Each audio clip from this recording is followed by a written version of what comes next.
The NFL draft is almost here, so me and Bengal today have decided that we're going to rank every single number one overall pick since 2000, which could get very interesting because we're starting out with Courtney Brown in 2000, which I think we'll both say probably don't know too much about, right? Like, admittedly. Yeah.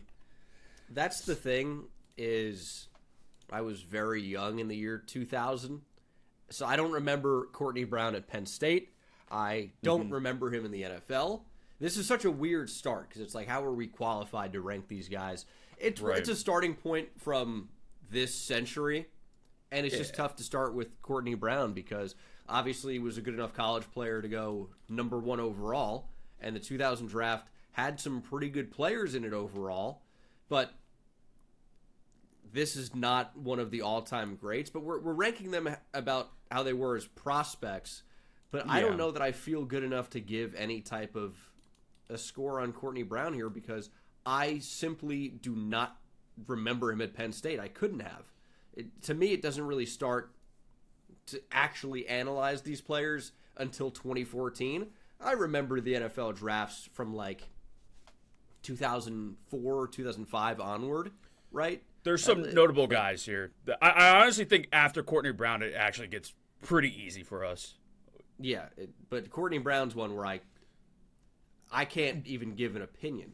Yeah, I mean, like, taking a look at accolades. State, yeah, two-time first-team All-Big Ten. He tested well.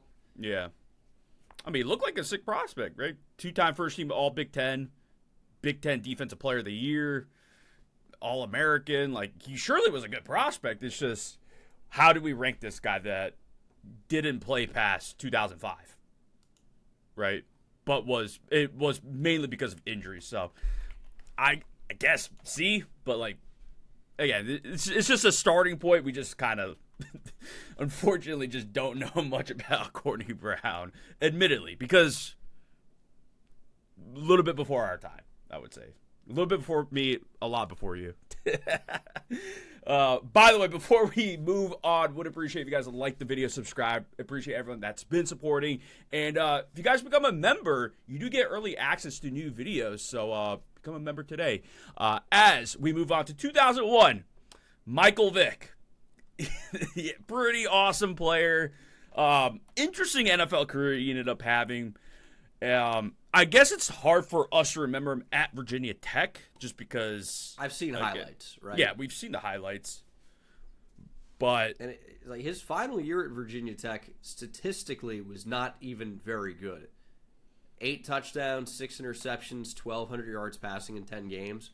But it's like the talent was so undeniable. He was so incredible as a runner.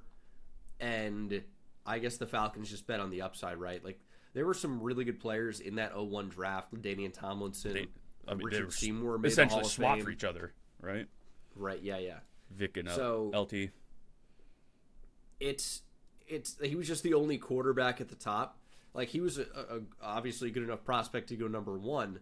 But honestly, in the grand scheme of things, if you look at the numbers and if you look at the rest of the class at quarterback, I mean, there's a big name there, right? Drew Brees, draft. right? Yeah. But he, as a prospect, he wasn't obviously great. He went in the second round. Like, that's good, but that's not exceptional, and he was an undersized guy. It's tough. Yeah. I think Michael Vick is, like, one of the most fun players of all time, and he did some other things, too. I loved him as a player growing up. Oh, yeah. He was, like, one of my first favorite players. I loved him. It was Tiki Barber, Michael Vick. And then, I think like most people probably around our age would say Michael Vick was one of our first favorite players to watch. He was awesome. But as a prospect, I don't think he's near the top of the tier list. Yeah, especially like considering who else is on this list, right? Too. He probably, I would say it's weird to put him next to Courtney Brown, but do we just put him in C? Like maybe a little bit higher B? I think that seems harsh because this is one of the most, even if he wasn't an NFL like Hall of Fame type player, this is one of the legends of football. Like, the talent was maybe as insane as we've ever seen, but in terms of like everything that goes into making a good prospect, I don't think he's one of the all-time amazing ones. Like, the physical ability is undeniable, but I don't think he's on the level of, like, you know, a Myles Garrett as a prospect who's going to end up going near the top of this list, or a Joe the other Burrow, QBs, even at yeah. quarterback, or pick a guy. I think Jamarcus Russell's going to be ranked ahead of Michael Vick as a prospect. So that's incredibly talented, unbelievable upside is why he went at number 1 overall, and obviously ended up being a very good NFL player for a time. But kind of tough to say. Let's say much C. more. C as a prospect, harsh, but like it is harsh. Yeah. It is harsh. And again, this was 25 years ago too. Yeah, over. I didn't study the film on Michael Vick. I can tell you that. His college football career was over 25 years ago. So, we'll say C. Another interesting discussion here. David Carr in 2002. How do we rank this guy who went to not a big school, but became the number 1 overall pick? I honestly think you could probably put him next to Michael Vick, which think people so too. are probably not going to like because of one is the most insane, exciting prospect we've ever seen, it feels like, and obviously was such a sick NFL player. And then David Carr is not that, but again, played quarterback, which is the most valuable position. We did not see a lot of quarterbacks go very high in 2002. It was David Carr at number 1, Harrington at 3, who was not like insane either, and it's hard not to think about these guys as NFL players. It's like Joey Harrington was very good at Oregon, right? But David Carr, it's so weird because like how he went number 1 overall, he put up all these numbers, but the WAC back in the day, which doesn't exist anymore, they changed it in FCS ball, but what different discussion. They threw the ball a lot. It was like old Big 12 levels of how much they threw the ball back in those days with the WAC. So I don't know. He got put in a weird spot too with the expansion Texans.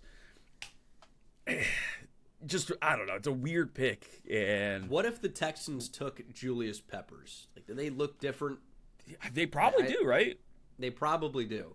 And then if David they Carr picked doesn't number get 1 the next year, assuming they were so bad, then you come away with Carson Palmer. Yeah. That would have been pretty good. Although they did get Andre Johnson that year. So, I mean, it's tough to say. But if David Carr would have worked out, that would have been great. But whoever they drafted at QB. Compared to some of the other number 1 overalls, I think, and again, this is tough because we weren't studying film at the time, right? Like this more than 10 years before I would really get into it. So it's tough to say. Yeah, whoever they drafted was going to get sacked 100 times or whatever he got sacked. Yeah, for sure. But again, weird prospect because he didn't go to a big school and I don't know. Wasn't insanely physically gifted either. Right. But an unfortunate career. Did become a Super Bowl champion though. So Go good Giants. for him. Yeah. All right. Speaking of which, as you mentioned, Carson Palmer, our first Heisman winner. Yeah, this is probably the first prospect I really remember getting hyped up. And again, I was young, but like you heard about Carson Palmer at USC, like he was that guy, and obviously had quite a good NFL career, which is not really factoring in here, but it's we're some of the bias considered more as a prospect. To put that aside, I think Carson Palmer would be at least a B probably, but again, I've seen highlights, and that's pretty much the whole thing about it. And maybe you go even in higher because, I mean, he was a Heisman winner. He was awesome at USC, and it was a time where they would become very, very good. Yeah, they had a stretch there. Taking a look at the other quarterbacks, it seems like he was by far and away the best prospect at QB in this class. Byron Leftwich, Kyle Buller, Rex Grossman were the other first-round guys. And honestly, no other QB at all really had a career in this class, from what I can tell. He was like a record-breaking type of player at USC. I think if we don't put him in S tier, I think A tier is a good spot for him. We can't put everybody in S, and there are prospects that I'm gonna like more. I think I agree with you that it's weird because he was a Heisman winner, but I would say. I think the next guy I would maybe put higher than Carson Palmer. Yeah. So I think Carson Palmer A is and I think that's fair. More than fair. I think that's more than fair.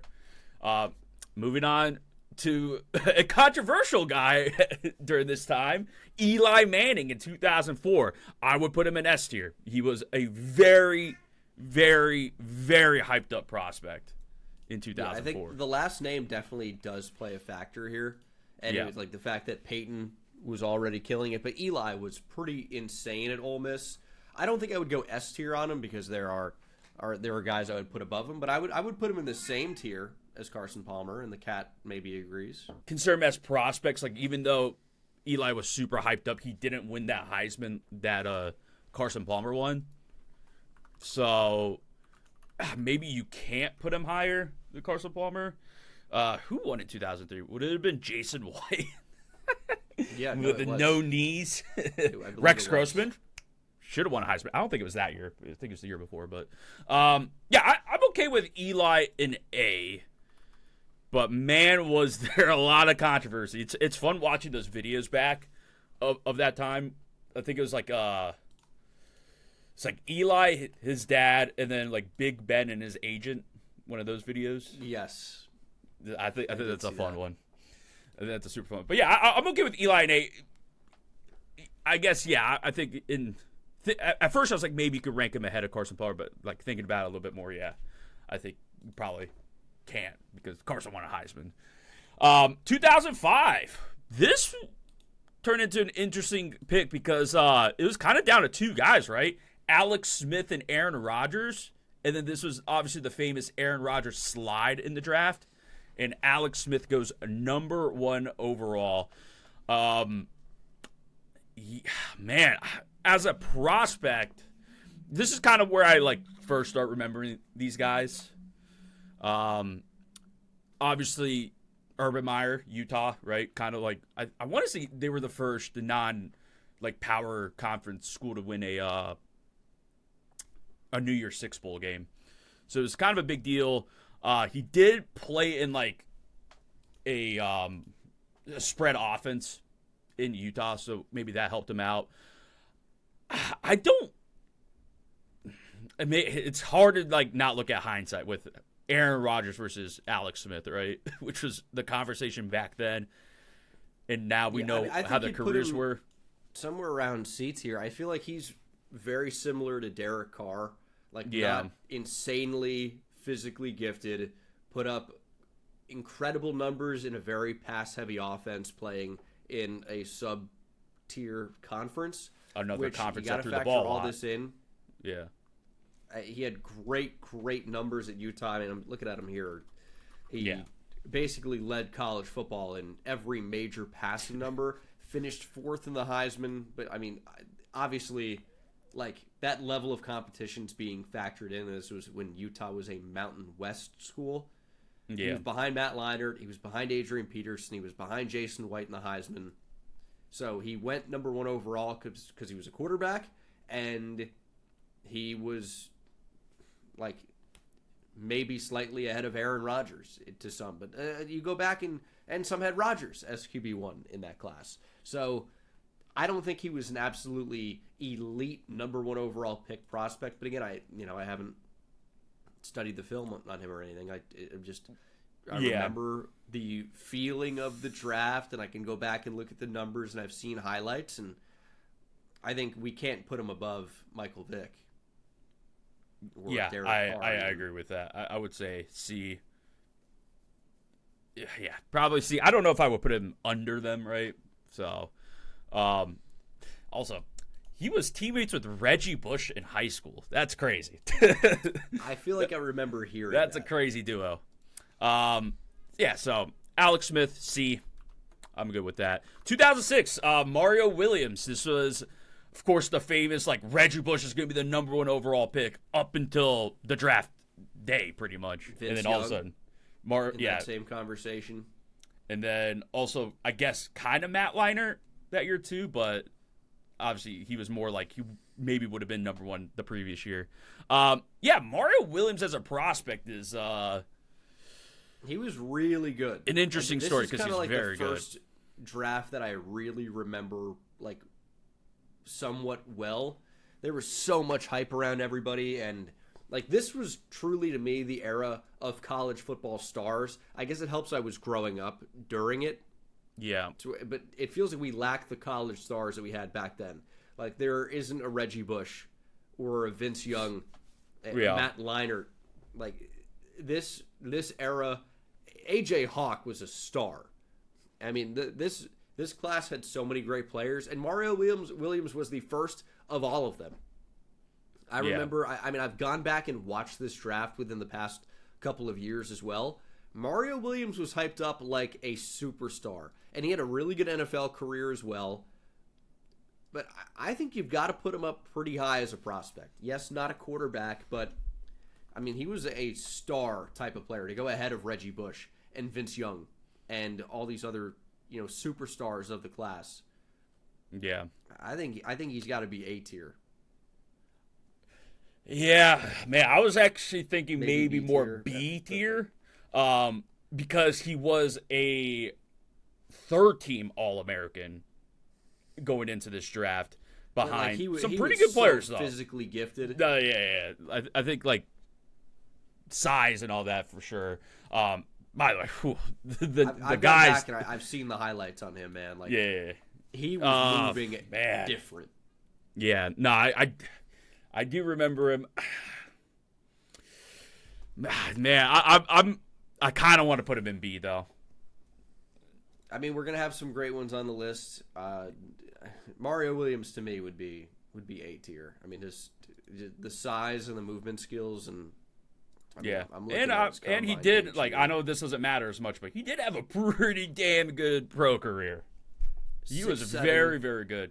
295, 34 and an eighth inch arms. Ran 4.71 with a 1.59 10-yard split. Vertical jump over 40 inches. Especially back in 2007, that is almost He did 300-pound guy running 4.7. Okay, you've convinced me. I'll go A tier. He was a freak. Yeah, I'll go A tier with Mario Williams. You've convinced me. All right, I think this is quite possibly the easiest guy to rank here. 2007, Jamarcus Russell. Easy because he was so good. And it's like shocking how bad his NFL career ended up being because he was like physically so talented. Like arm strength was, I mean, I don't know if there was any competition when it comes to arm strength. He could throw. I mean, it just shows you could throw the that ball talent over the can damn really mountains. only get you so far. But yeah, his issue was more like maybe he was just too good. And so he thought he was too good and didn't have to work at it. But as a prospect, Jamarcus Russell was insane. He was an S-tier prospect with like the best arm talent we've ever seen. Yeah, that's kind of the story there. Yeah, and if you guys are like, what are these two talking about? Like look back at all the stuff that was being talked about Jamarcus Russell going into that draft if you can, or just look at his LSU stuff. He was insane at LSU. And even, I mean, look at the rest of the players in the 2007 draft. He was thought ahead of Calvin Johnson, one of the best receivers ever. Joe Thomas, one of the best tackles ever. Adrian Peterson, one of the best running backs ever. Patrick Willis, one of the best linebackers ever. Darrelle Revis, one of the best defensive backs of all time. This class was absolutely stacked. A lot of these guys went really high in the draft, and Jamarcus Russell, it wasn't even a conversation what was going to happen, if I recall. Right. It was Jamarcus Russell's the guy at number one. There's no other choice. And obviously, it didn't work out for him. Right. That's not what this video is. Yeah. We're ranking them as prospects. I think, S tier prospect. And again, it might sound crazy to some of you guys, but I urge you guys to look back at, if you can, what was being said about Jamarcus Russell back then, or just watch the Jamarcus Russell LSU stuff, and he was incredible. So, S tier for Jamarcus Russell. 2008, Jake Long, number 1 overall pick to the Dolphins. This was the Longs going 1 and 2, no relation. Yeah. And then Matt Ryan, number 3. And then Derek McFadden, number 4. Darren McFadden was so good at Arkansas. The problem is I remember this class. It's hard looking back because he just doesn't look very good.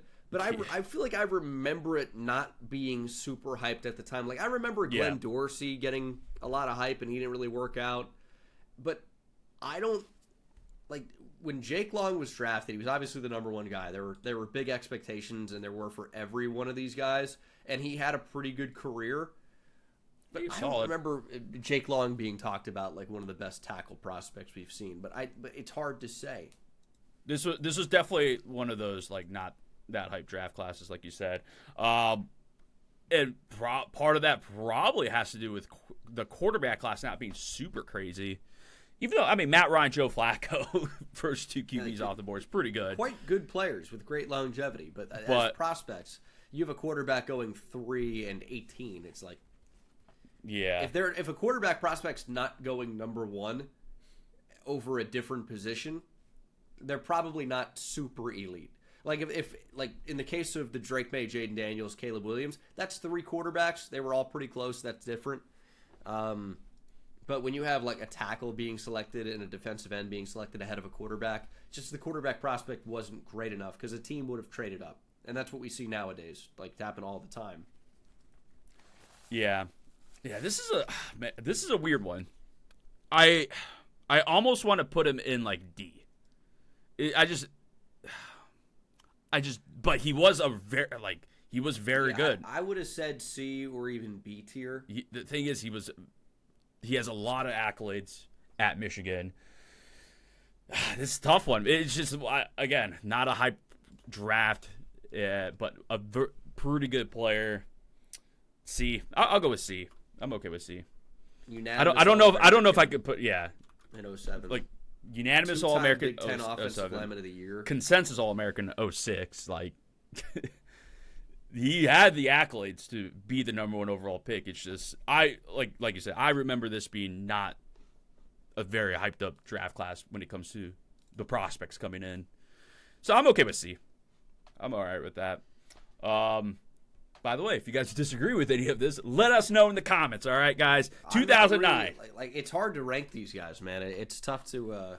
Once we get closer, more recent, it'll be easier. So I'm like, if you disagree, great. I mean, I watch a lot because that class had some Gators that turned into kind of busts, like Derek Carr. Like, we're gonna end up hearing a lot about it in the comment section, I'm sure, where it's like, dude, this guy was amazing. It's like, yeah, but all of these guys were enough. They were the number 1 overall pick. Number 1 overall picks. Yeah. So it's tough, man. We're trying to kind of rank him as the number 1 overall pick, like hype. I don't know, but anyways, 2009 Matt Stafford. I think this is an easy S for me. I remember Matt Stafford at Georgia because I'm a Florida fan. I remember a lot. He was pretty good at Georgia. Could maybe convince me to go down to A because this is another one of these classes where it wasn't that hyped up. Like I remember Stafford being like a really, really good prospect, but I don't think he was on the same level of Andrew Luck. So I'm like, I'm going to keep S tier for Luck could go at quarterback. A. Yeah. So, like Stafford was great, a cannon of an arm. He was awesome at Georgia. I don't think I could put him in S because I think like Andrew Luck was thought of as definitely a better prospect.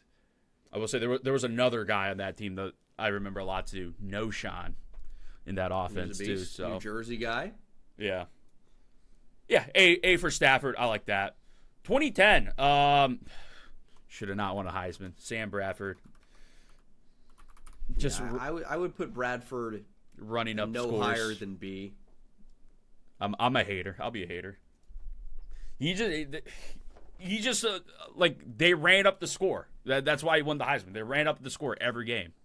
They're like, oh, we're up by 30 in the fourth quarter. Let's keep him in, and so we could drop 60 every game. I'm a hater. Now Sam Bradford was like by far the number 1 guy that year, right? So I guess another A. This is a tough one because again, like the defensive guys in this class was pretty good. Yeah, I don't remember him being physically insane. I think it was just like and it's tough again because you're thinking about the NFL career a little bit, even though you try not to. But yeah, I remember that as well. I mean, of course, as a Texas fan, like Sam Bradford was public enemy number 1, right? Like, so maybe I'm being a little bit of a hater, but I just don't think he's in the same type of tier as Matt Stafford, even, who we're going to have an A. Yeah, no, I will go, let's see. Yeah, B. I'm okay with B. as a prospect, Heisman winner, even though he shouldn't have, but mainly because we're gonna get into these S tier guys, maybe right here with 2011 Cam Newton. And Bradford also went in with like a big injury. He had that shoulder. Yeah, he kind of So I think that could factor in. Yeah, absolutely. Anyway, 2011 Cam Newton, arguably the greatest single season of college football of all time. Arguably, I would say yes, considering who was on that dragged team, a bunch of bums to a national title. Actually, though, no disrespect. But. Actually, this is an easy S for me. He was unbelievable, and we talked about Jamarcus Russell and his physical skills, the talents that he had, right, the abilities. Cam Newton is that guy, right? Built like a linebacker, can run. Like a defensive end. Yeah. I mean, what was he, 250? Almost? 245? 6'5"? So, and had a great arm. This is an easy S tier. I don't think there's anyone that would disagree with that. I don't know. Is there any other further discussion? Next player? No. Next player, it's Andrew Luck. Conversation as well. This guy was talking about the best processor that we've ever seen at quarterback, the smartest quarterback prospect of all time. He was talked about as if he's the best prospect since Peyton Manning. Obviously, both went to the Colts, but I remember it was very pro style at Stanford, which was kind of a rarity because you see so much spread. And, I mean, back-to-back second in the Heisman playing at Stanford, it's tough to do. He was elite. Yeah. He was, maybe still to date the best quarterback prospect we've ever seen. And he was on track to a Hall of Fame career. He played a little bit reckless at times, a little bit out of control. And the offensive line was also not very good. And, he didn't even play till his age 30 season. He retired that preseason.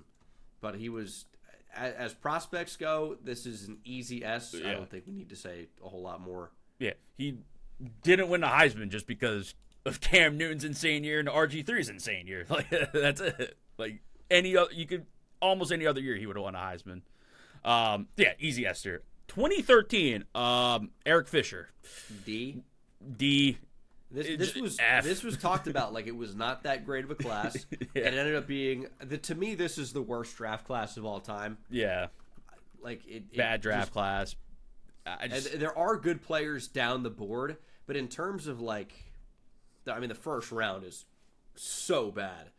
You can go down the list here. Number 1, Eric Fisher, Luke Joeckel, Deion Jordan, Lane Johnson's a Hall of Famer.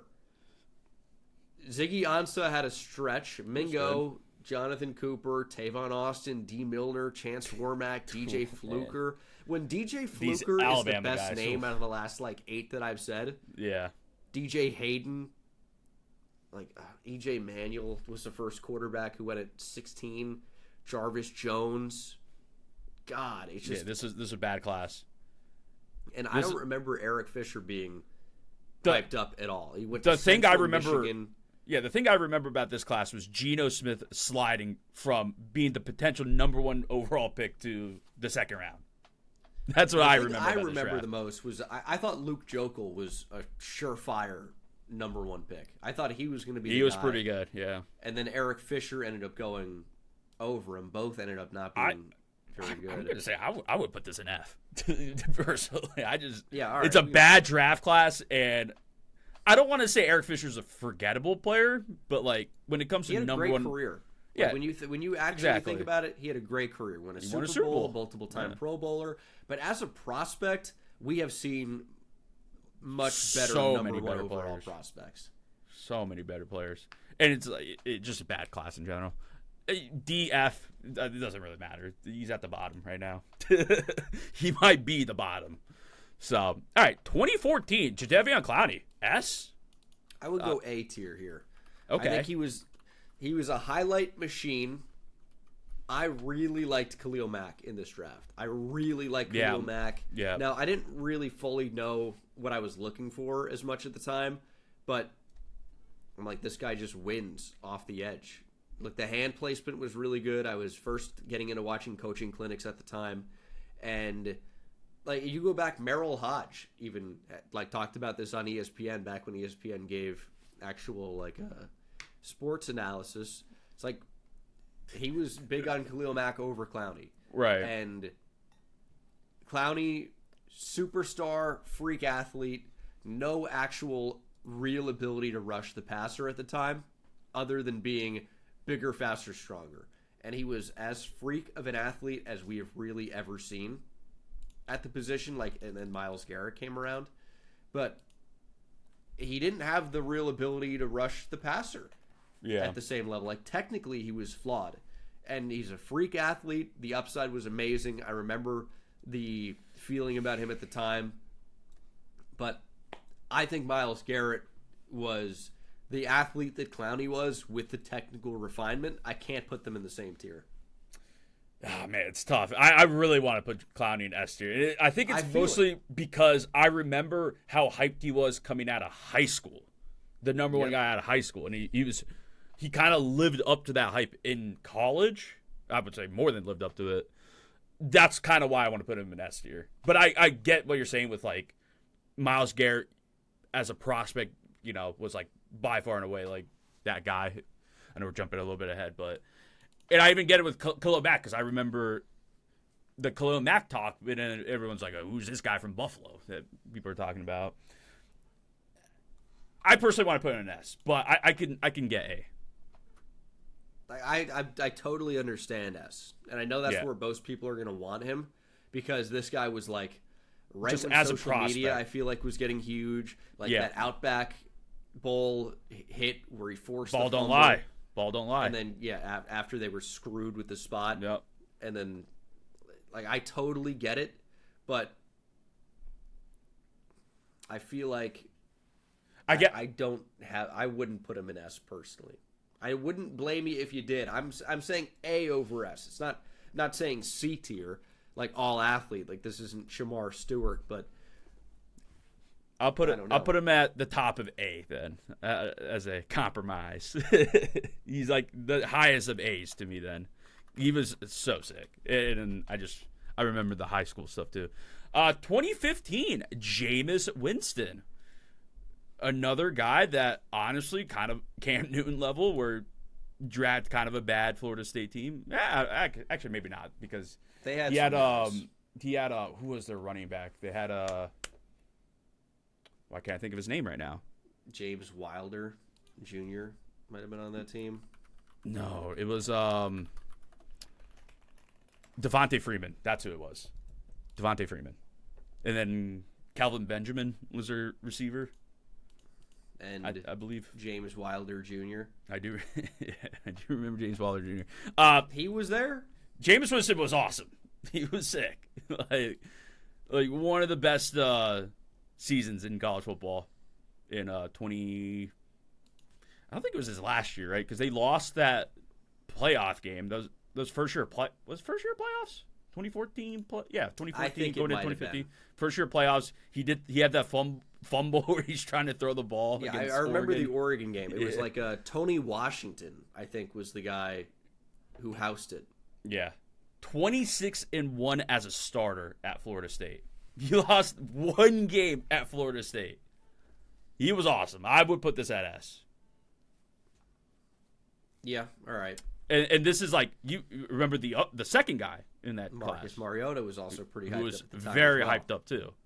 He would, if we were to rank him, he would probably be S-A, A-S, somewhere around there. Yeah, say AS, probably better. I would say Jameis S. I'm okay with that. We compromise on Clowney. I'll compromise on Winston. And maybe we're gonna end up putting a lot of QBs in S, but I mean, they're pretty good. We had some. The next one, I don't think. Yeah. Jared Goff in 2016, I thought it was kind of a weird class. Yeah, I'd put him in D tier. Honestly, I agree. I think D as a prospect, and hey, it's worked out. He's had a great career. Yeah, you can't put anything by him. And his numbers at Cal were like really good, but I just remember at the time He also, I think he had 13 picks, too, which is kind of... At the time, I was higher on the defensive guys, like Joey Bosa, Jalen Ramsey. I was way higher on those guys than Jared Goff, Carson Wentz. And I don't remember him playing in a big game even. Like, I don't know. It was like Cal went 8-5 that year. Like, yeah, so I get the that trade up to get him. Factors into, but it's just one of the... I don't remember him being amazing. I didn't like him as a prospect. I didn't really get it, but it's worked out. But again, when it comes to the QB class that year, it just wasn't that strong. When it's Jared Goff and Carson Wentz from the FCS. Yeah, D. I agree. I agree with D. I don't think many people disagree with that. 2017. People are going to disagree with probably almost every single thing we say. But there's got to be a difference between Myles Garrett, who's going to be an instant S here, and Jared Goff and Eric Fisher. They're number one overall picks. They deserve to be for a reason that year. But there's got to be some type of... Here's, I guess, the whole point of the video. Here's, I guess, the comparison that we can make. Jared Goff or Alex Smith or Michael Vick or David Carr. Yeah. Because we put those guys in C. I would... And again, it's like a little bit earlier for us. But I would say Alex Smith, David Carr, Michael Vick over Jared Goff. I'm okay with that. Yeah, I'd be okay with that.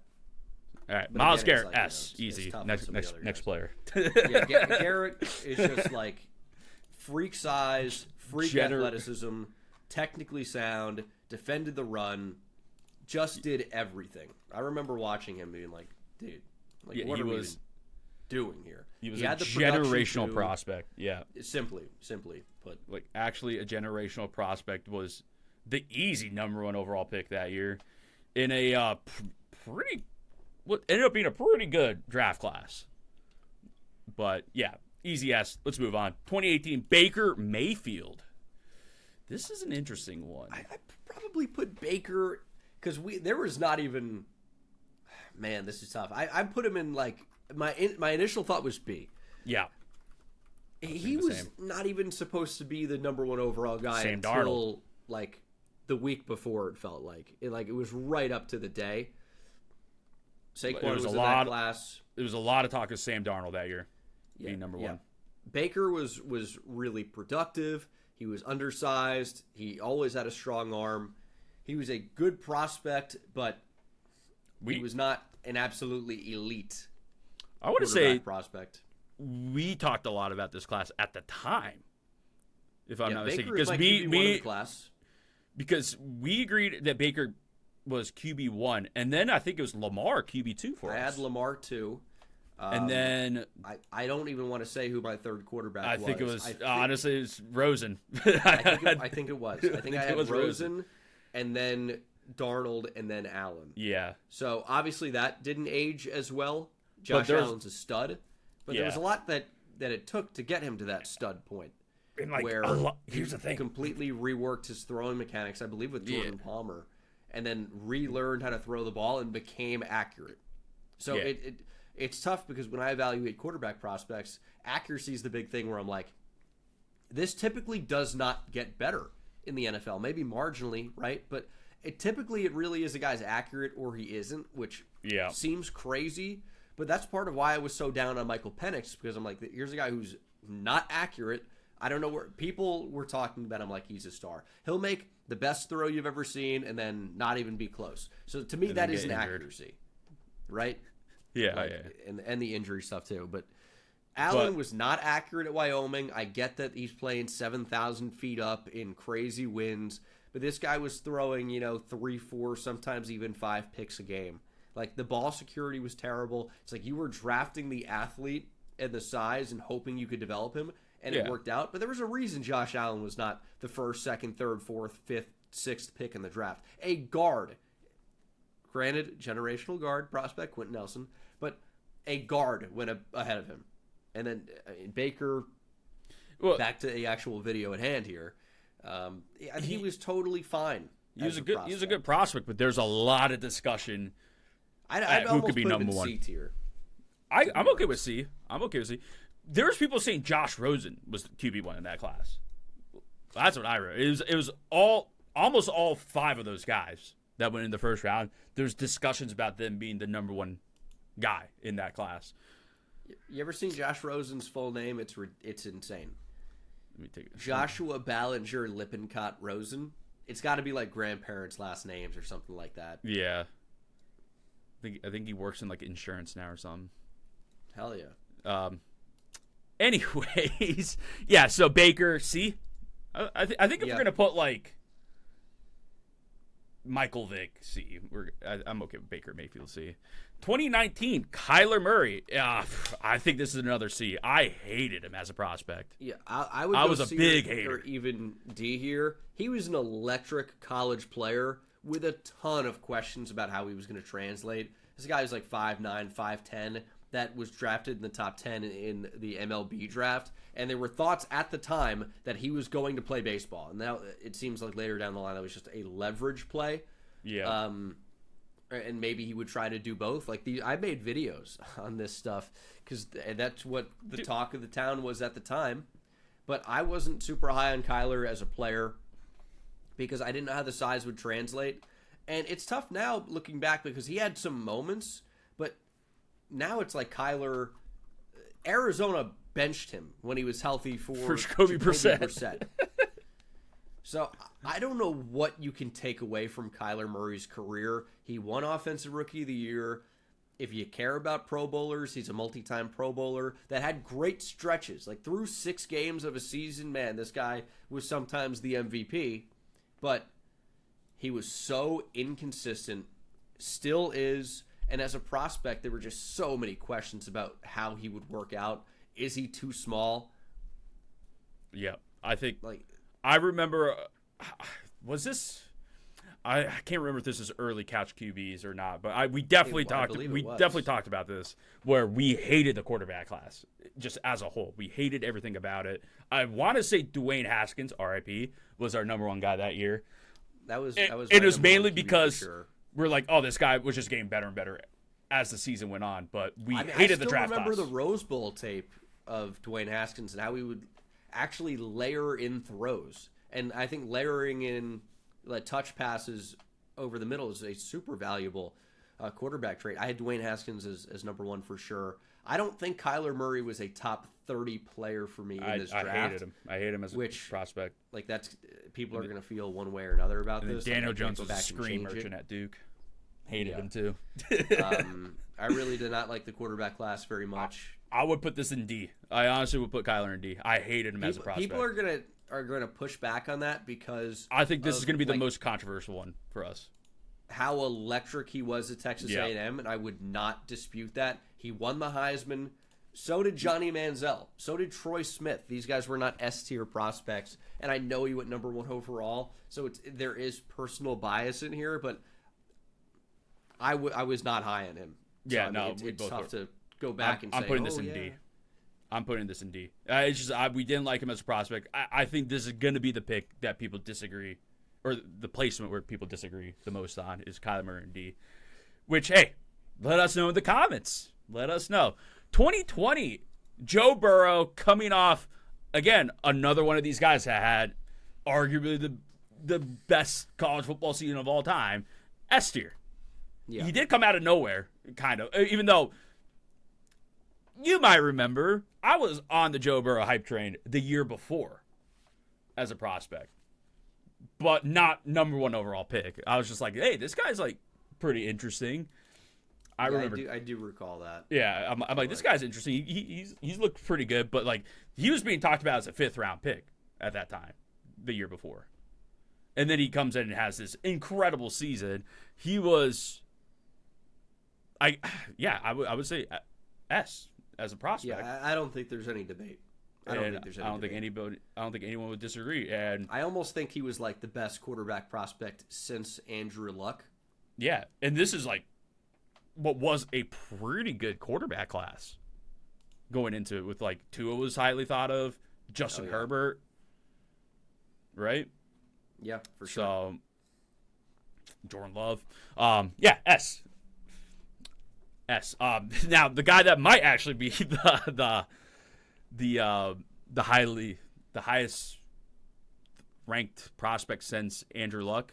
Trevor Lawrence, 2021.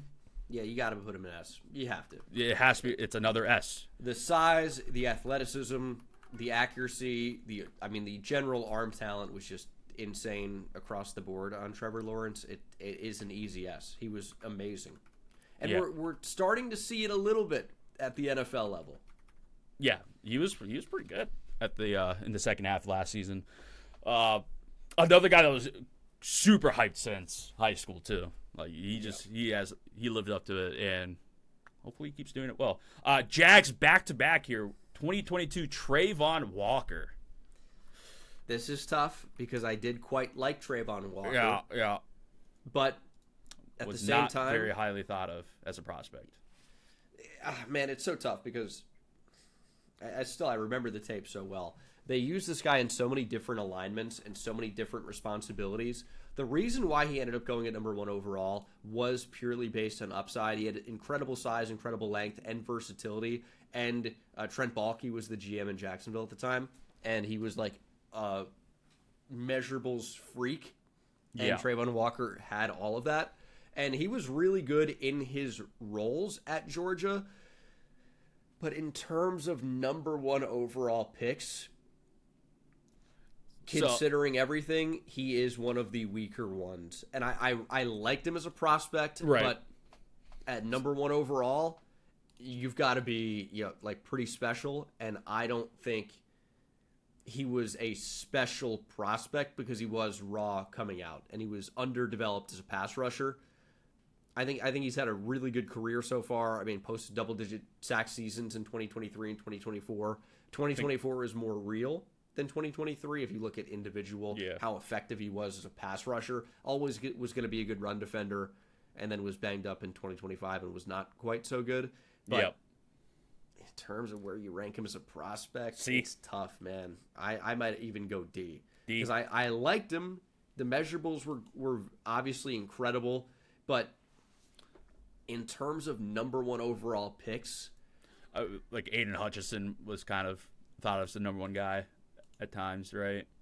This is a tough one because I feel like if we rank him low, it's going to be like, I didn't like Trayvon Walker. Like, how did this guy go number 1? And that's like the lazy narrative that everybody else spews out.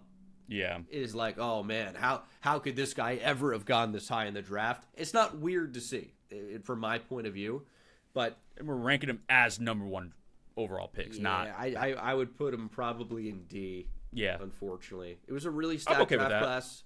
Yeah. I thought he was very a good defensive draft class. But, like, he could have gone much lower and it wouldn't have been weird. Like, I liked Kayvon Thibodeau more. I was going to say Kayvon Thibodeau maybe could have even gone 1 that year. Yeah. So, like, any of these top 5 guys that year probably could have gone number 1. And I don't think there would have been a lot of complaints about it. So, Trayvon Walker, D. Corner go number 1, but yeah. 2023 Bryce Young. Yeah, I'm thinking he's C tier. I think he's like in the Alex Smith type of range. CJ Stroud, some people had as QB1 in that class as well. So I don't really. I personally had Bryce Young. It was close, but I had Bryce Young at 1, and we were big Will Anderson guys that year. Yep. I mean, Young was a solid quarterback prospect. I liked him, but in terms of would you take Joe Burrow ahead of him or any of these other guys? Like, for sure. And I think Baker is probably ahead of him as a prospect, or same type of range. So I would go Young probably C. Yeah, I think I agree with that. 2024 Caleb Williams. This I want to say like it's A or S, and I think I probably lean S. Yeah, but I also had Drake May as my number 1 quarterback in the class. Yeah. So I would have Drake May in S, but he was the 3rd pick. That's where I'm like there.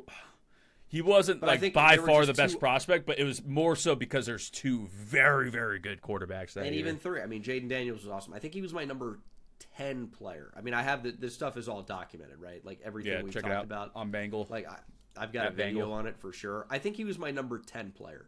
So I liked him quite a bit, but not as much as May or Williams, who I had kind of 1A and 1B, and ultimately Caleb Williams, when I came out with my top prospects, was number 2, but my 1B type of QB. But he was an absolutely insane prospect with incredible physical gifts, especially with that arm, right? And he was just like, everyone was seeing Mahomes, even though they're a little bit different, but in terms of like the high-end playmaking ability out of nothing, that was Caleb Williams in a nutshell.